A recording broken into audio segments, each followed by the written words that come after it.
तो स्वागत है फ्रेंड एक बार फिर से आपके अपने YouTube channel Vidya Vihar competition classes के इस सेशन में और एक बार फिर से उपस्थित हो चुके हैं। तो फ्रेंड आज यहाँ पर परसेंटेज के हम लोग मिसलेनियस सवाल को लेकर आए हैं, क्योंकि परसेंटेज के हमने सारे टॉपिक्स को एक एक करके आप लोगों के बीच रखा और बेहतरीन सुपर लॉजिक तरीके से सारे चैप्टर्स के सवालों को मैंने पढ़ाए। तो आज मैंने यहाँ पर जो है आपके लिए परसेंटेज के मिसलेनियस सवाल को लेकर आया हूँ, यानी कि विविध सवाल जो कि कई कंपटीशन में पूछे जाते हैं और परसेंटेज से कहीं ना कहीं वो जुड़े हुए होते हैं ऐसे सवाल जिन्हें कि मिसलेनियस सवाल हम कहते हैं।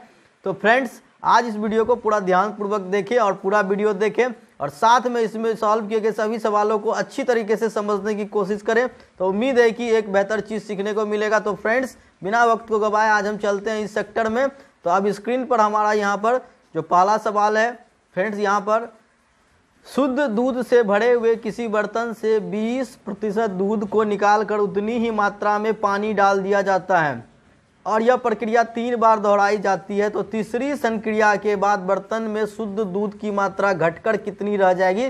तो परसेंट बताना है फ्रेंड यहाँ पर।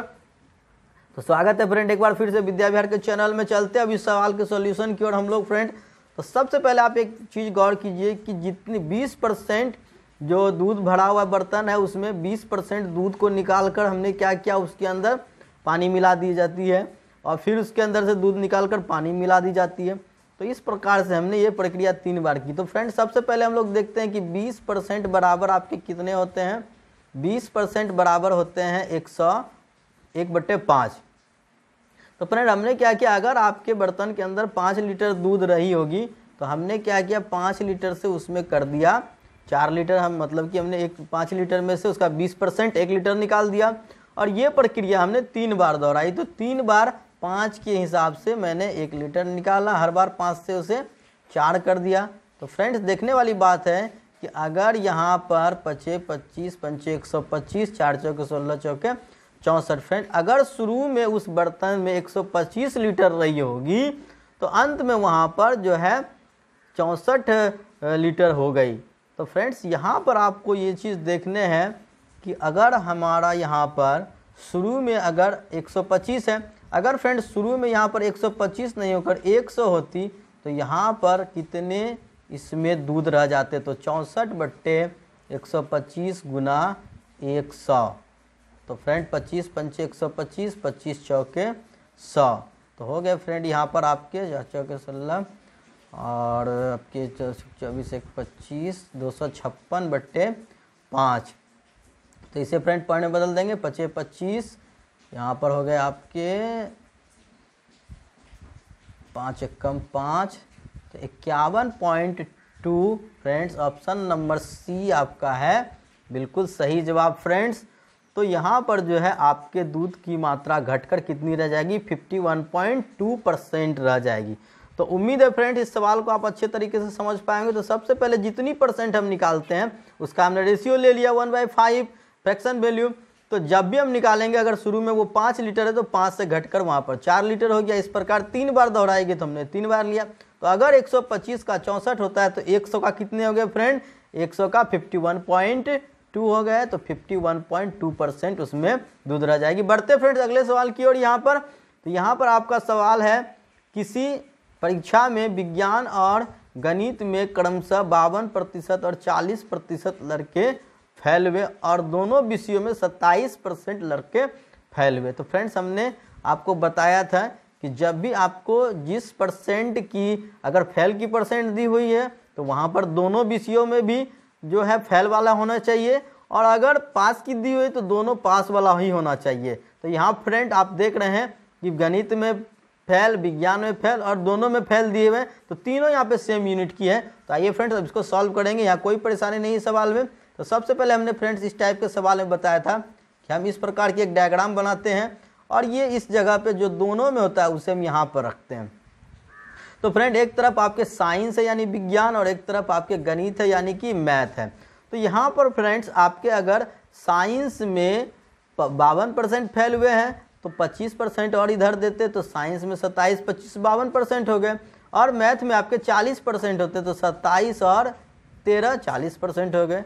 तो फ्रेंड्स यहाँ पर अब आपका कुल निकल जाएगा कि ये जितने भी स्टूडेंट यहाँ पर आ गए ये सभी फेल स्टूडेंट हैं। तो कुल फेल स्टूडेंट कितने हो गए फ्रेंड? तो कुल फेल स्टूडेंट हो गए 40, 60, 5 यानी 65% स्टूडेंट आपके किसी ना किसी विषय में या दोनों विषय में फेल हैं।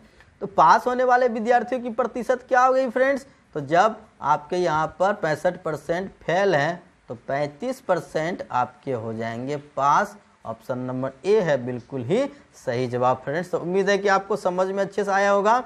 तो पास होने वाले विद्यार्थियों का प्रतिशत है 35। सवाल मैंने पिछले परसेंटेज के क्लास में पढ़ाए भी हैं, लेकिन यहाँ पर आज फिर उस तरह का एक सवाल है, मिसलेनियस सवाल है, इसलिए यहाँ पर सभी तरह के सवाल आपके बीच है। तो फ्रेंड्स यहाँ पर अभी हम आपको इस तरह के सवाल को आपको बहुत ही ईजी प्रोसेस में बताने वाला हूँ, क्योंकि ये बार बार कंपटीशन में पूछे जाते हैं और ये सवाल में विद्यार्थी काफ़ी ज़्यादा उलझते भी हैं। तो फ्रेंड्स यहाँ पर देखने की बात है कि अगर यहाँ पर 25% के लाभ पर बेची गई तो मानकर चलो फ्रेंड, अगर उसने 100 रुपये की कोई वस्तु रीना ने खरीदी तो उसने 125 रुपये का बेचा होगा। लेकिन वहाँ पर फ्रेंड्स यदि उसने उसे 20% अधिक पर खरीदा होता तो मान के चलो अगर 100 की खरीदी है, अगर इसकी खरीद दाम उसे 120 रुपये हो जाए यानी 20% अधिक होता तथा 10 रुपये अधिक में बेचा होता तो उसे 60.5% लाभ होता। तो पहले फ्रेंड्स उसे कितने लाभ हो रहे थे? पहले उसे 20% लाभ अधिक पर खरीदा तो 25% लाभ होते थे, लेकिन अब उससे 7.5% लाभ हो रहा है। तो फ्रेंड हम लोग सबसे पहले यहाँ पर क्या करेंगे, आपके जो 120 का 7.5% लाभ होता है तो 120 का हम लोग फ्रेंड 7.5% निकाल देते हैं। तो 7 दूनी 14, 15/2 यानी कि आपके हो गए 15/200। तो यहाँ पर फ्रेंड्स आपके 20 दाई 200, 20 छाके 120, 5 दूनी 10, 5 तिया 15, 2 तिया 6 यानी कि फ्रेंड 3 तिया 9, यानी कि अब इसमें जो 7.5% फायदा हो रहा है तो 120 में खरीदने के बाद वो वस्तु उसकी 129 में आपकी 129 में बिक रही है। तो फ्रेंड्स यहाँ पर देखने वाली बात है कि यहाँ पर आपके जो परसेंट है वो कितने परसेंट का आपका डिफरेंस अभी आ रहा है? 4%। तो पहले जिस भाव पर वो बेच रहे थे अब उसमें 4% ज़्यादा उसे हो रहा है।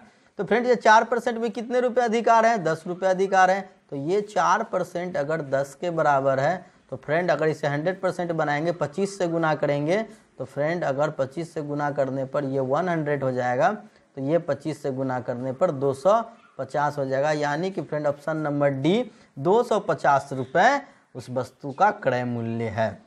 तो सबसे पहले फ्रेंड्स हम लोग 25% के लाभ पर बेचे तो 100 की वस्तु को 125 में बेचा, 20% अधिक पर खरीदा तो 100 के 120 रुपये में लिए, और फिर उसको हम लोगों ने 7.5% के लाभ पर बेचा तो 129 रुपये आए। अब फ्रेंड्स यहाँ पर क्या देखते हैं, पहले 125 थी अब 129, तो 4% का डिफरेंस हुआ और ये 4% आपके 10 रुपये के बराबर है। तो फ्रेंड्स इसकी क्रय मूल्य 250 होगी। बढ़ते हैं अगले सवाल की ओर फ्रेंड्स। तो यहाँ पर आपके सवाल है, बहुत ही प्यारा सवाल है फ्रेंड्स, आपके स्क्रीन पर इस समय देख रहे हैं। 20 के 30% और 30 के 20% का योग कितना होगा? तो फ्रेंड्स यहाँ पर बहुत ही अच्छा सवाल है और इसमें काफ़ी अच्छी इस तरह की मैंने एक लॉजिक आपको बताई फ्रेंड्स कि अगर कहीं भी आप अगर ऐसे कि x का अगर y% हो और फ्रेंड y का x%, ये दोनों फ्रेंड एक ही बात होती है। तो यहाँ पर फ्रेंड अगर आपको 20, सबसे पहले आपके सवाल में क्या है, 20 का 30%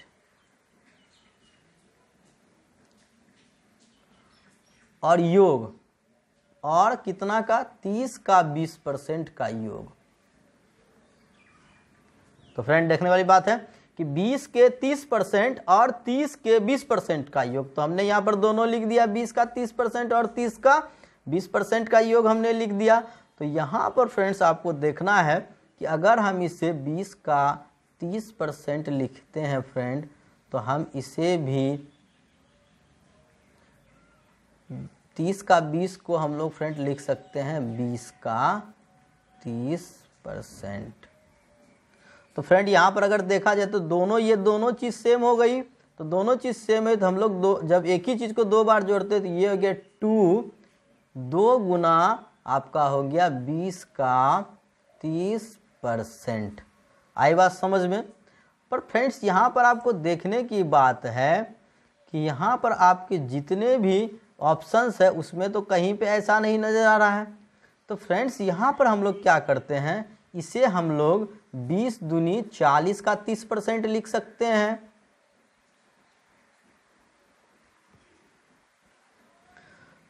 तो फ्रेंड्स अब भी हमारा यहाँ पर जो आपका जवाब वो नहीं आ रहा है, अब भी हमारा यहाँ पर नहीं दिख रहा है ऑप्शन 40 का 30% है। अब फ्रेंड लोग क्या करते हैं, ऑप्शन में आपको 600 और आपको दिख रहे हैं 1200।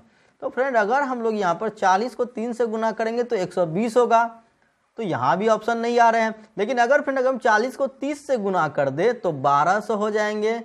तो अगर हमने फुल्ली गुना किया तो यहाँ सिर्फ क्या बच गए, परसेंट बच गए।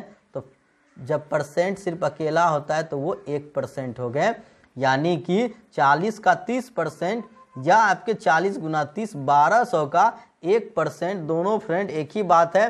तो यहाँ पर आपके सही जवाब हो गए ऑप्शन सी, 1200 का 1% के बराबर हो जाएंगे। तो आई बात समझ में फ्रेंड्स, 2 गुना 20 का 30% या 40 का 30% या 40 गुना 30 1200 का 1% होगा। तो बेहतरीन सवाल था यहाँ पर फ्रेंड्स। उम्मीद है कि एक नई चीज़ आज आप लोगों ने यहाँ पर देखी। तो बढ़ते हैं फ्रेंड्स आज के अगले सवाल की ओर। यहाँ पर तो फ्रेंड्स यहाँ पर अगला सवाल अब आपकी संपत्ति से जुड़ी हुई सवाल है। तो यहाँ हम देखते हैं,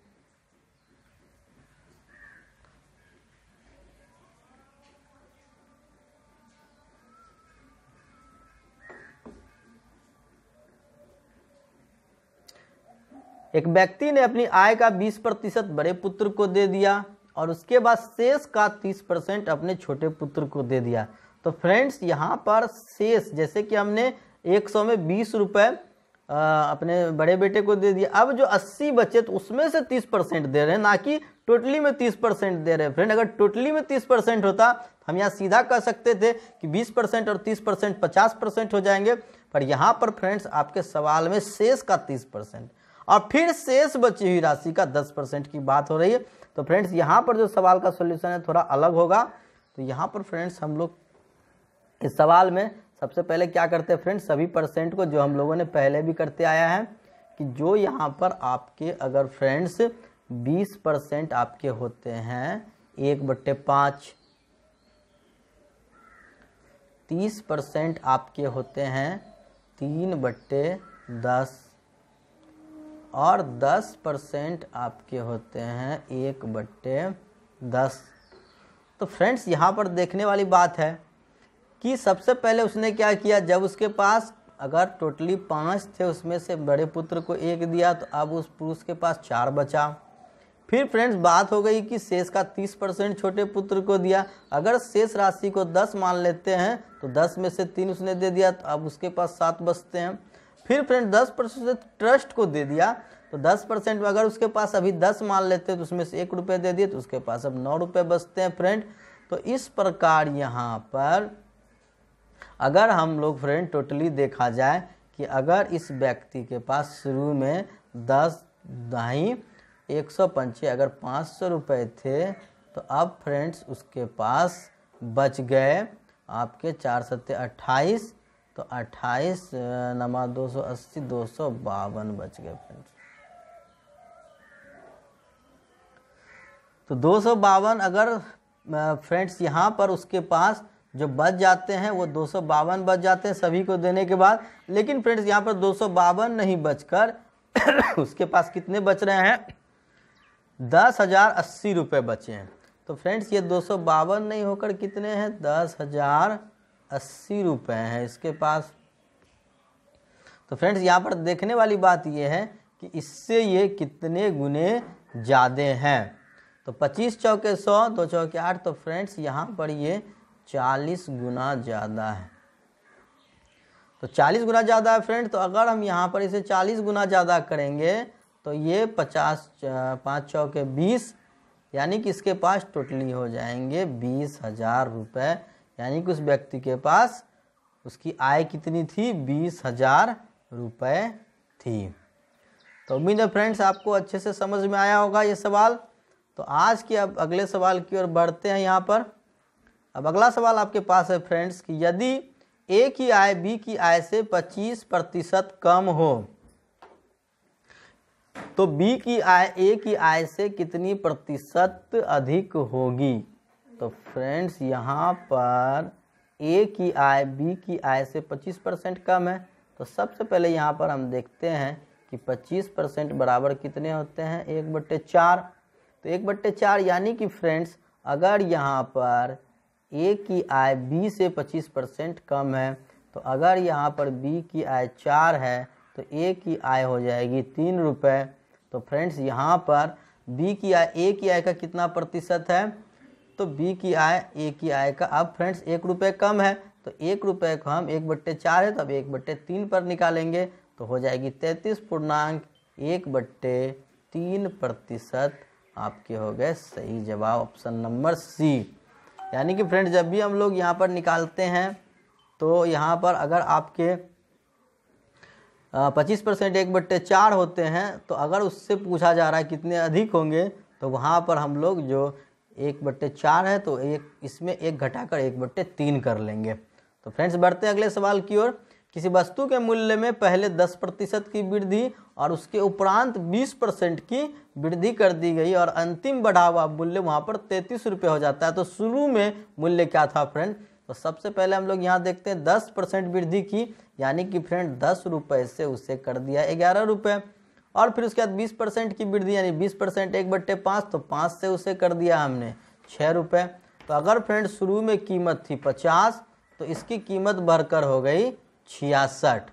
तो फ्रेंड्स यहाँ पर इसकी कीमत 66 नहीं होकर यहाँ पर कीमत है इसकी 33। तो ये फ्रेंड इससे आधी कीमत है।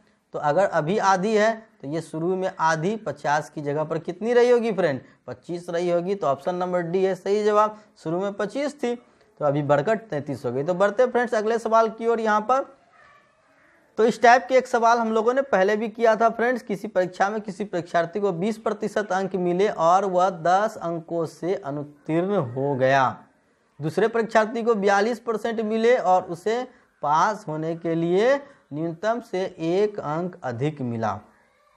तो फ्रेंड्स यहाँ पर बहुत ही अच्छा सवाल है, प्यारा सवाल है। हम लोगों ने इस तरह के सवाल बनाए भी हैं। तो फ्रेंड्स यहाँ पर देखते हैं कि दूसरे परीक्षार्थी को अगर 42% मिले तो उसने उत्तीर्णांक से 1 अंक अधिक मिला, यानी कि पास मार्क्स 1 अंक 42% से 1 अंक कम ही होगा।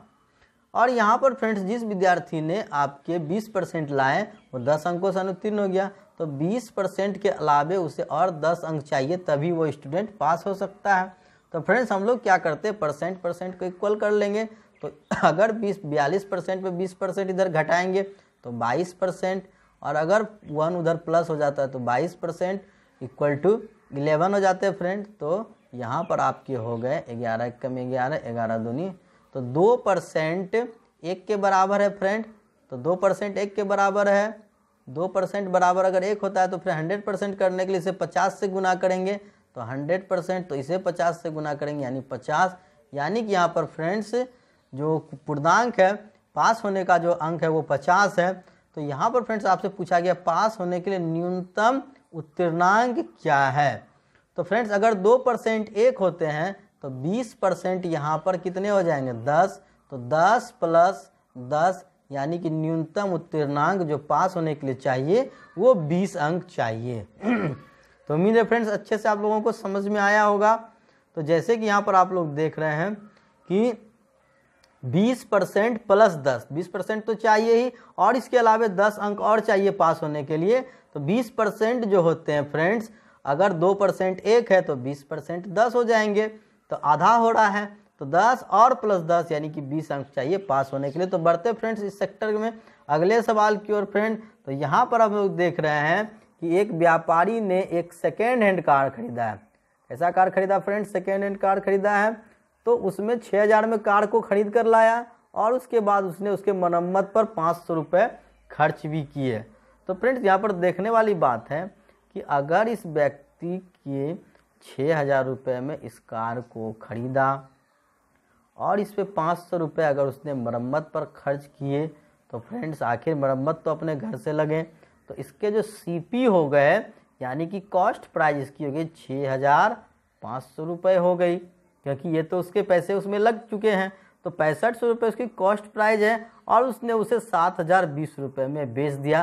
तो फ्रेंड्स यहाँ पर हम लोग CP और SP का रेशियो हम लोग फ्रेंड्स निकाल लेते हैं। तो 0 0 यहाँ पर हम लोग कटा देते हैं। तो 0 0 कटाने के बाद अगर फ्रेंड्स यहाँ पर देखा जाए तो और भी कटा सकते हैं इसे। तो यहाँ पर हो जाएंगे फ्रेंड्स 13 से कटाते 13 पच्चे 65, 5 बचते 13 चौके 52, 13 पच्चे 65, यहाँ पर हो गए 0। फिर यहाँ पर फ्रेंड 2 से कटा देंगे तो ये 27 बार में 2 से कटा दिए तो 25 रुपये।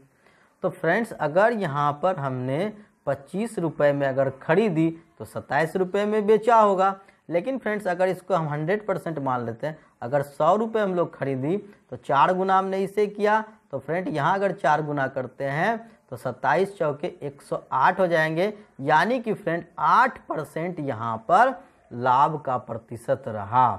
तो अगर हमने उससे 100 रुपये में खरीदी थी 108 रुपये में बेची। तो उम्मीद है फ्रेंड्स बहुत ही अच्छी लॉजिक थी, यहाँ पर समझ में आया होगा। सबसे पहले हम लोगों ने CP और SP का रेशियो निकाल लिया, उस रेशियो के हिसाब से हमने उसे परसेंटेज में बदल दिया। तो फ्रेंड्स बढ़ते हैं अगले सवाल की ओर। अब आज का अगला सवाल फ्रेंड्स यहाँ पर 2 मीट्रिक टन का 30 क्विंटल कितना प्रतिशत होगा। 2 मीट्रिक टन का 30 क्विंटल। तो फ्रेंड्स यहाँ पर आपको देखने वाली बात है, सबसे पहले समझनी है कि मीट्रिक टन क्या होते हैं। तो फ्रेंड्स आप लोगों ने कई बार सुना होगा टन, लेकिन यहाँ पर आपकी बात आ गई मीट्रिक टन। तो फ्रेंड्स सबसे पहले मैं आपको बता देता हूँ कि मीट्रिक टन और टन ये दोनों एक ही बात होती है, यानी टन का ही पूरा नाम मीट्रिक टन होता है। और 1 टन जो बराबर होते हैं यहाँ पर वो 10 क्विंटल के बराबर होता है। एक जो आपके टन होते हैं उसमें कितने क्विंटल होते हैं फ्रेंड, 10 क्विंटल होते हैं। तो अगर यहाँ पर 2 मीट्रिक टन है यानी 2 MT में कितने क्विंटल हो जाएंगे फ्रेंड, 2 दाएँ 20 क्विंटल हो जाएंगे। तो 20 क्विंटल का 30 क्विंटल कितना प्रतिशत होगा। तो फ्रेंड्स यहाँ पर हम लोगों को कर लेना है 30/20 इंटू कर देंगे फ्रेंड्स 100। तो 20 पंचे 100, 30 पंचे 150 प्रतिशत हो जाएगा फ्रेंड। तो C नंबर ऑप्शन आपका है बिल्कुल सही जवाब। Option number C metric ton जो है 2 मीट्रिक टन का 30 क्विंटल कितना प्रतिशत हो जाएगा, 150% हो जाएगा। तो फ्रेंड्स यहाँ पर आज के इस सेक्टर में आपके मिसलेनियस में इतने सवाल थे। तो उम्मीद है फ्रेंड्स आज के भी सेक्टर में आप लोगों को काफ़ी मज़ा आया होगा। इस वीडियो को पूरा देखने के लिए आप लोगों का काफ़ी धन्यवाद है। साथ ही फ्रेंड्स इस वीडियो को ज़्यादा से ज़्यादा शेयर करें और इसे लाइक भी करें, ताकि आपके फ्रेंड्स यहाँ पर आप लोगों के बीच और भी हम वीडियो लेकर आएंगे। अब अगले चैप्टर को लेकर हम आपके बीच उपस्थित होंगे। तब तक के लिए फ्रेंड्स जय हिंद, जय भारत। हमें आप अब इसके बाद आप इस YouTube चैनल के साथ साथ डेली मोशन पर भी हमें आप देख सकते हैं। तो वहाँ भी हमें सर्च करें, वहाँ भी आप वीडियो को देख सकते हैं। तो इसके साथ ही फ्रेंड्स आज की क्लास यहीं पर समाप्त होती है। जय हिंद, जय भारत।